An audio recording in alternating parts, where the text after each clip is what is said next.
The U.S. Department of Justice announced its lawsuit against the state of Maine over its refusal to comply with President Trump's executive order protecting safety and opportunities for female athletes. Maine's Governor Janet Mills, in response, accused the Trump administration of being, quote, bent on imposing its will instead of upholding the law, end quote.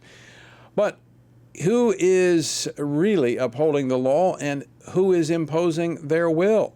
And who has the advantage in this matchup? Joining me now to discuss this, Florida Congressman Greg Steube, who has been leading on this issue in the U.S. Congress. Congressman Steube, welcome back to Washington Watch. Thanks so much for joining us. Yeah, anytime. Thanks for having me. All right, so I want to first get your response on the DOJ's decision to sue the state of Maine. Well, I think it's great. There has to be repercussions for states that are ignoring federal law, that are ignoring executive orders, and it's about time, and I'm thankful for Pam Bondi to be putting the full force of the United States against these states that are violating the law and allowing biological men to compete in women's sports. So I think a lot of this is a test from some of these Democratic states and Democratic mayors and Democratic governors to see if the Trump administration is really willing to step out and sue them and take their funding away and do all these sorts of things. But the Trump administration is absolutely willing to do that, and I applaud them for that. You know, I find some on the left a little duplicitous here where they're arguing, well, this is a state issue. The federal government shouldn't be forcing these states. Well, I mean, is that what the Biden administration did? They were forcing these states to change their laws or their policies as it pertained to women's sports? Yeah, that's absolutely what the Biden administration was doing. They changed the definition of a woman. They pushed it out that states had to comply to allow transgender females or transgender males to compete in women's sports. And they absolutely tried to push that down. It's a state issue, but I think it's also a safety and security issue. And I'm very happy and thankful that the president decided to do an executive order on this. We passed the bill to protect women's sports in the House, but of course we can't get 60 votes in the Senate because we only have 53 Republicans. So unfortunately, the bill stalled in the Senate at this time. Well, let's talk about that for just a moment, Greg, because a lot of what President Trump has done has been through executive order. All of that can be undone. I mean, 4 years from now, we could be right back where we're seeing, men in women's locker rooms and on the playing field competing against women. Yeah, that's why we're doing this big reconciliation package on taxes and energy and border policies, because we only need 50+1 votes in the Senate to get that done.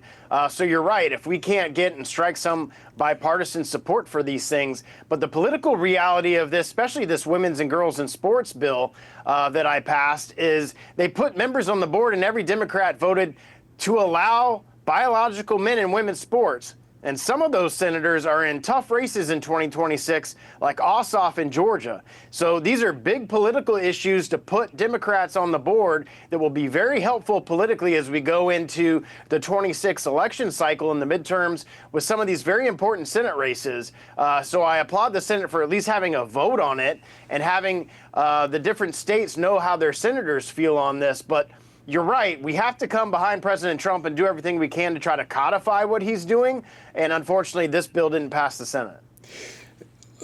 You talk about how this could be an issue in the next election, the midterm election. But talk about, wasn't this a pretty big issue in the just recent election, the 2024 election?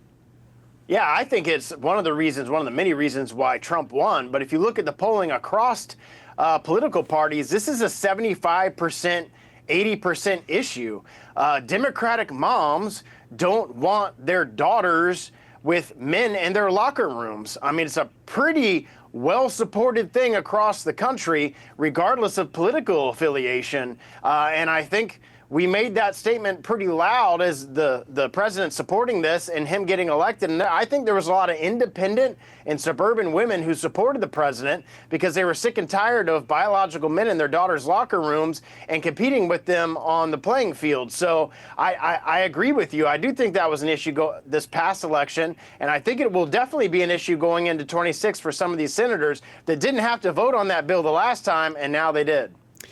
You picked this up early. You were leading this when other people didn't really want to touch it. because we've been working on that issue of the transgenderism, trying to protect children. You took up the sports, women's sports. A lot of people didn't, as I said, didn't want to touch it. Things have changed in the last 4, 5, 6 years on this issue. From my perspective, I want to get yours. Do you see a groundswell building or a realization settling in that we cannot tolerate this nonsense?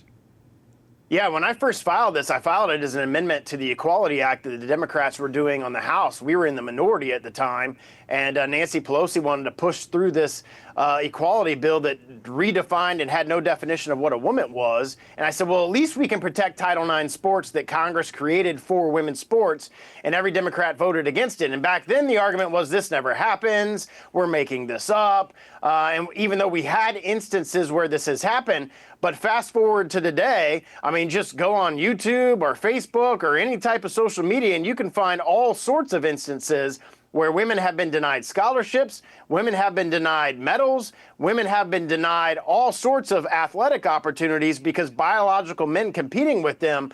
And you've seen it all across the country. You've seen it in the Olympics. And so suddenly that we got this bill passed, Trump did the executive order, the Olympics have pulled back on what they're doing, the NCAA has pulled back on what they're doing. What a difference true leadership from the White House makes changes in all these different areas. Without question, but I would add to that it starts small and it builds, because we had, I mean, as I said, you filed the bill, but we had parents. I remember discussing this with you back then. You had parents reaching out to you that were concerned about what their daughters were being exposed to. We had parents showing up at school board meetings, even some being arrested, being labeled, domestic terrorist. We've got to speak up, and if we take those stands, we can see change. I mean, today, the UK Supreme Court unanimously decided that the meaning of the terms women and sex in the UK's Equality Act refer to biological women and biological sex. I don't think they would have gone along with that unless the people, and it started here, but it's been all across, literally around the globe. I mean, if we stand up for what we know is true, eventually, others will see it. Yeah, and I think what was going on here in the United States, and they've seen the transition going into the Trump administration, the overwhelming majority of Americans don't support that, and the huge backlash that it's been for Democrats all across the board, and that's great to see. And England is not is more, I view us as a center-right country. I don't view them as a center-right country. So for them to come out and make this court decision, I think is great for women. It's great for girls. And I'm very happy to see that other countries across the world are protecting women and girls in sports. We're talking about sports. We're talking about women, the fact that as the president in his executive order related to this said there are two genders, male and female. Are we seeing a shift culturally in our country that goes beyond just women's sports?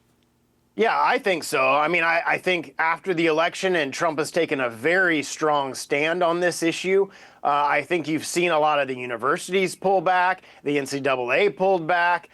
You see a lot of your local schools pulling back significantly, and even in Democratic areas, because I think they're seeing this is a losing issue nationwide. This isn't something that's widely supported, and the Biden administration pushed this on the American people. They basically said, you're either going to do this or lose your federal funding, and so they pushed this edict that we're going to allow men and women's sports all across the country, and it really backfired. Like a lot of their policies really backfired, and you saw that in the last election cycle.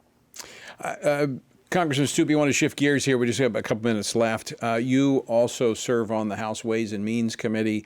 Not only are you addressing many of these issues, you're on the Intelligence Committee as well. But I want to get you to weigh in as Congress out for a couple of weeks, come back, taking up, as you made reference to earlier, reconciliation bill, which is going to have a lot of policy in it, but also the economic issues. The U.S. Federal Reserve Chair Jerome Powell gave remarks today saying the economy is in a solid position, but suggests that growth has slowed. What do you see going forward in terms of Congress coming back and tackling some of these fiscal issues, the debt deficit that is, some say, choking our economy?